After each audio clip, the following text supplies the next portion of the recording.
Rachel. So it is Sunday, which means it's meal prep day.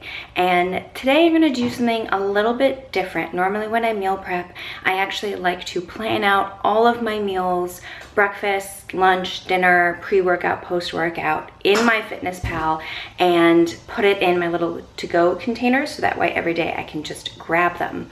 But this week, we're gonna do something a little bit different. I am going to batch cook, which is something that you guys can do at home if you're just trying to save time, but you're not necessarily like counting macros like I am or counting calories. So for batch cooking, I'm just going to make a ton of potatoes, a ton of Brussels sprouts, a ton of chicken, etc. And then every day, the night before, I'm going to then portion out what I want. The reason that I'm doing that is because this week, instead of eating the same amount of food every single day, my macros are going to change depending on if I'm lifting weights, if it's leg day, if it's rest day, that kind of thing. I'm going to change the amount of carbs, the amount of fat, stuff like that. So that means it's just going to get too confusing to try to pre-portion all of that out. So instead, I'm just going to batch cook, and then the night before, check what macros I need and assemble my meals. So I'm gonna take you guys along with me. We're gonna see how fast I can do this because I want to try to get this done while the sun is still shining. It is currently 2 o'clock, I think. The sun does go down pretty early because it's January and I live in Chicago. So we're gonna try to do this quickly.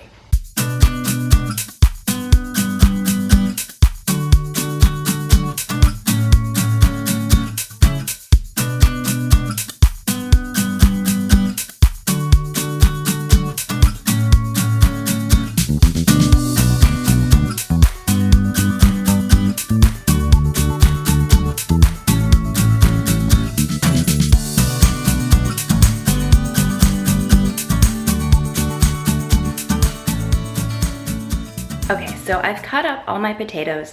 I'm doing half sweet potatoes, half regular potatoes. So I set my oven to 400 degrees Fahrenheit. I'm gonna go ahead and put these in for 40 minutes. I'm gonna cut up some Brussels sprouts and I'm gonna put those in at the same time for 30 minutes. So we're gonna cook both at the same time at 400 degrees Fahrenheit. Now, that might be a little weird. We might say that's a little hot for one or the other. I have cooked potatoes at low. I have cooked Brussels sprouts low. I've cooked them both at high. I just kind of mess around with it. I haven't found like the ideal temperature yet.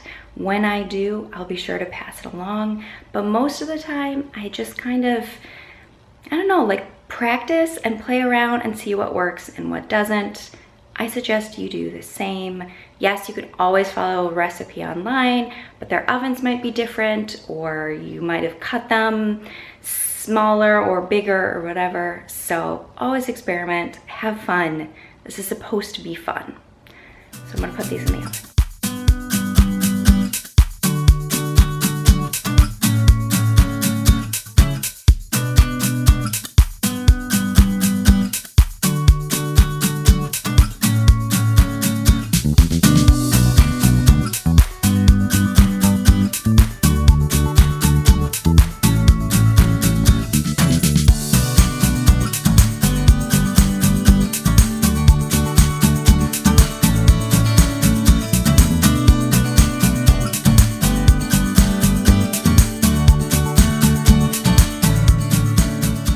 So I've cut up all of the Brussels sprouts. I took the bottoms off that you don't eat, cut them into 4 quarters, and then I season them. So I'm going to put them in the oven now in the upper tray. I've got about 28 minutes left to the 40 minutes of potatoes that I put in. So they should be done around the same time, I think.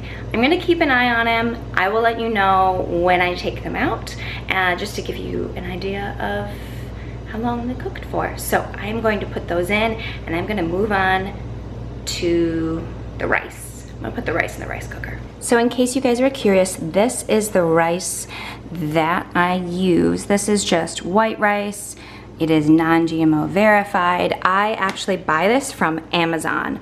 I'm sure you could probably get this maybe at some grocery stores, definitely at an Asian supermarket, but it's just so much easier to buy from Amazon. I will put the link in the description box just in case, I don't know, you're curious and wanna see it. I don't know, but this is just the one that has been recommended to us. My rice cooker comes with these little cups. I'm gonna fill 3 of these, put it in my like little inside container, and then rinse it.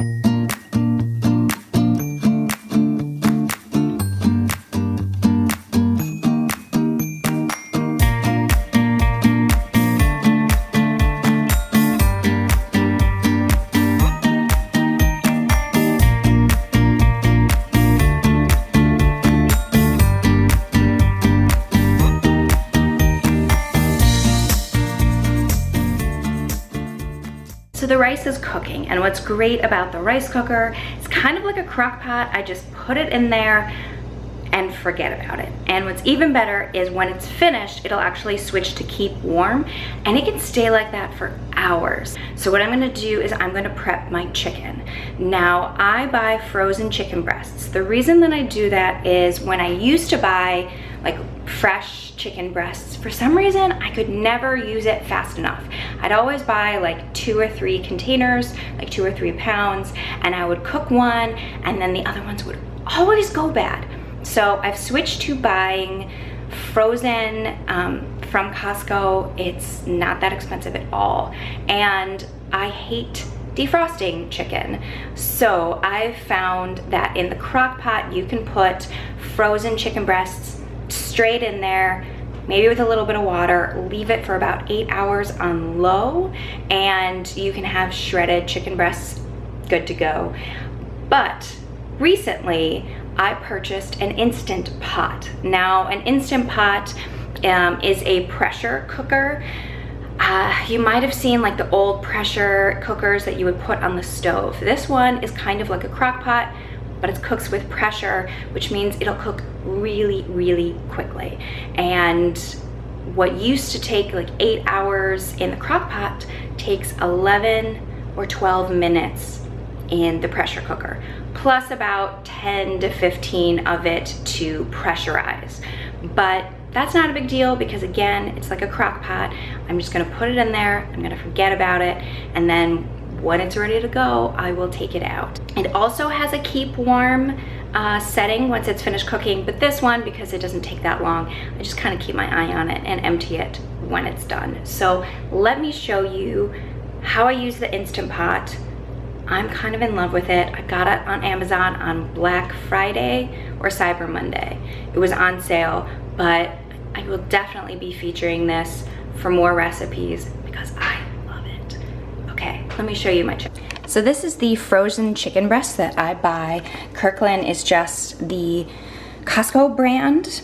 It's just individually wrapped chicken breasts, and have one breast totally frozen, individually wrapped, so I can just take out what I need. So there are 3 breasts left, so I'm just gonna go ahead and cook these up.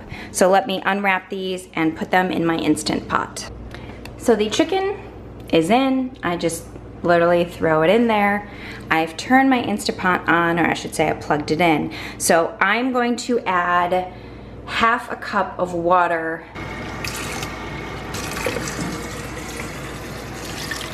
Now, to season it is gonna be a little weird because I could put seasoning on there, but the chicken's frozen. So instead, I am going to put salsa. This is kind of how I did my crock pot chicken, is I would put salsa in there. It gives it a pretty cool flavor. This is the Chipotle lime salsa. I bought this in my Aldi grocery haul, which I will link up here, I think. One of these sides, I will link the video where I went to Aldi. This salsa is Whole30 approved. It is organic. So I am not gonna measure it out. I'm just going to maybe put about that much right on top of the chicken. Okay, so I put the top on, which means it is ready to be pressurized. The last thing I need to do is make sure that this vent is set to close. This is how I'm gonna release the pressure after it's done. So just have to make sure that it is closed. So you can see on the front of the Instapot, there are tons of settings. So meat, stew, being chili, poultry, you can slow cook, you can saute onions and stuff before you start pressurizing. There's a manual. You can make yogurt in this apparently, porridge, steamed vegetables. It can also be used as a rice cooker. So I am going to hit poultry, and it is set for high pressure 11 minutes. And now I'm just not gonna touch it, and it will just automatically turn on. As if it was on cue. So what's gonna happen is, this is closed. This is going to fill up with pressure. And once it reaches the high pressure setting, it will start cooking for 11 minutes. You saw the timer, it said 11 minutes. And then when it's done, it will turn off and I will have perfectly cooked chicken. So P.S. I did take my sweater off because it is hot AF in my kitchen right now with the oven on. But anyway, so I've got rice cooking, I've got the chicken cooking. Now you notice that I hit poultry 11 minutes. Typically that setting is supposed to be for fresh chicken, but Jake tried it the other day with frozen chicken at 11 minutes and it still came out perfect. So awesome, that just makes my life a lot easier. So that's gonna go. I've got 7 minutes left for my veggies and my potatoes. So while that is happening, I'm going to be cutting up some more veggies. So what I'm going to do is I'm going to make little egg muffins. Now I'm sure you've seen this recipe before. It is like a staple among people who are paleo, among people who are dieting, because if you can just bake eggs in a muffin tin and then just grab them, you know, in the morning, they're so easy. So this week I decided I'm going to go ahead and try that. I am going to bake some eggs, but I'm going to mix probably some cherry tomatoes and maybe some peppers.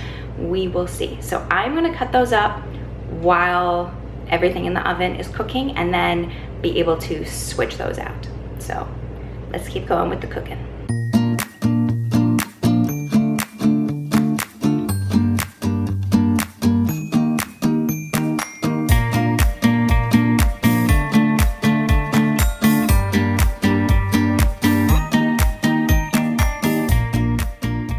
So the veggies are in each cup. I basically did 1 cherry tomato and then a little bit of a yellow pepper. I ended up using 1 yellow pepper for all of the cups. 3, 6, 9, 12. 12 cups, 1 pepper. So in each cup will be 1 whole egg, except I want to scramble the egg ahead of time. So what I'm going to do is take the 1 egg, scramble it in here, pour it into a cup. Take the next egg, scramble it in here, pour it in. That's what I'm gonna do, and I'm gonna show it to you.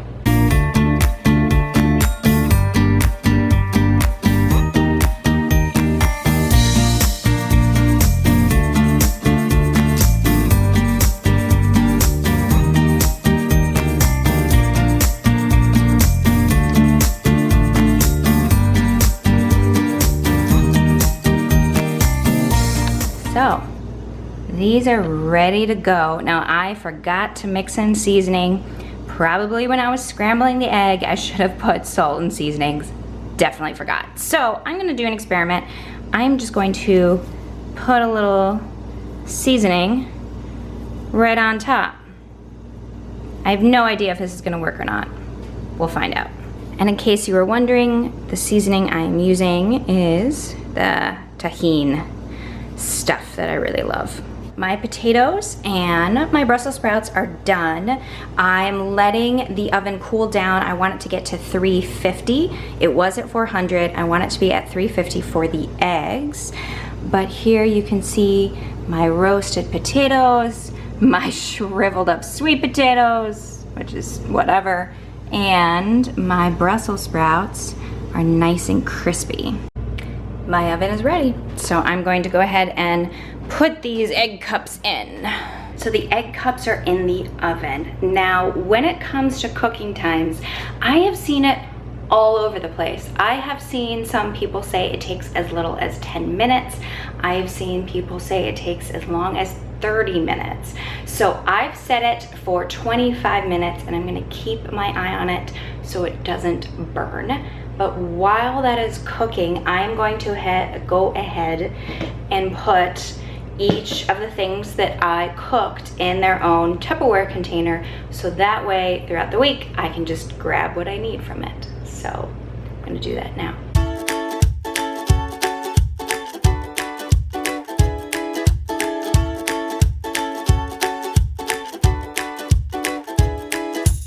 So my Instapot just said that it was finished. You can see it switched to the keep warm. So I'm gonna go ahead and turn it off, but I cannot open this yet because there's still pressure in it.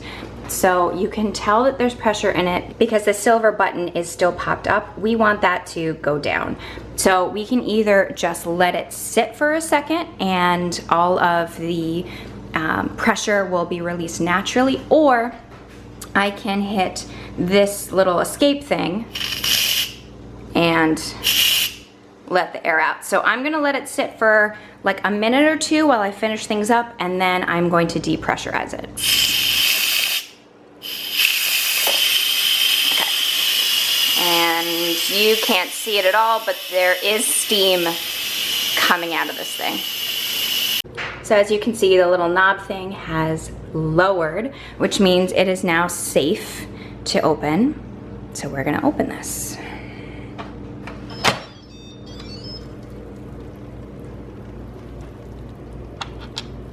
And the chicken is done.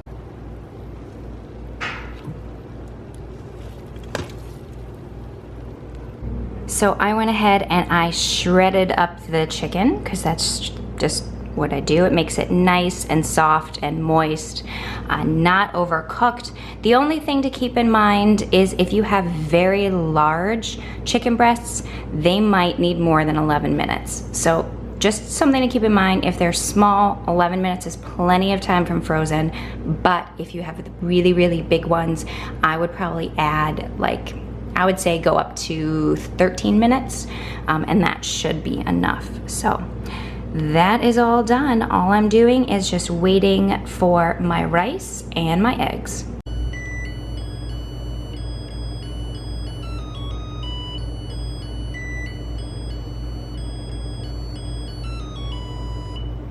So, right on cue, my rice is done. So, you can see perfectly cooked white rice. I am going to go ahead and put it in my container.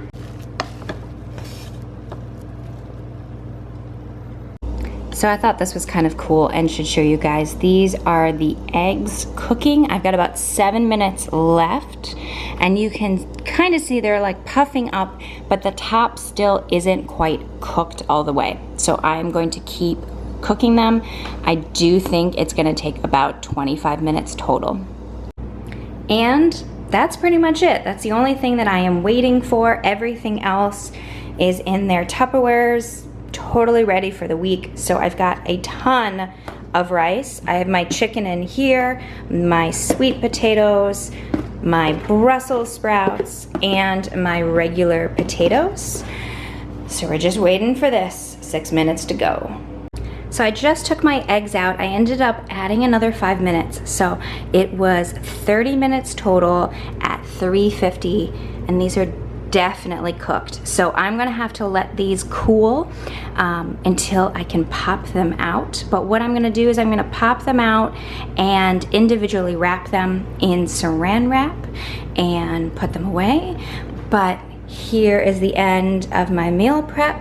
I've got my potatoes, my rice, my chicken, my veggies, and my eggs, and the whole thing took me 2 hours. So 2 hours seems like a lot, except this is all that time during the week of cooking all of these things individually that I won't have to do because all of it's gonna already be done.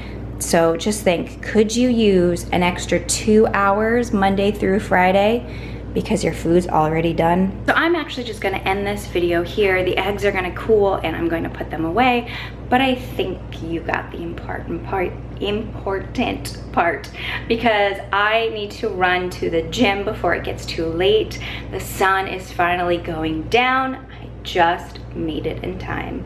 So that's it. If you found this video helpful, definitely give this video a thumbs up. It helps my channel and lets other people find my videos who might be interested in meal prepping and gluten-free and who might have fibromyalgia. So always give my video a thumbs up if you liked it. If you are new to my channel, hey, I'm Rachel. Yes, I have fibromyalgia, but I am able to live pretty much symptom-free just by going gluten and dairy-free. So that's the way that I eat. Those are the types of recipes and meal preps that you are gonna find on this channel. And I will see you guys in my next video. If you make those egg cups, let me know what you enjoy putting in them. Write in the comments below. Maybe you enjoy bacon, or maybe you use egg whites, etc. Whatever it is that you do, put in the comments below because I want to give them a shot. But I will see you guys in my next video. Okay, bye guys.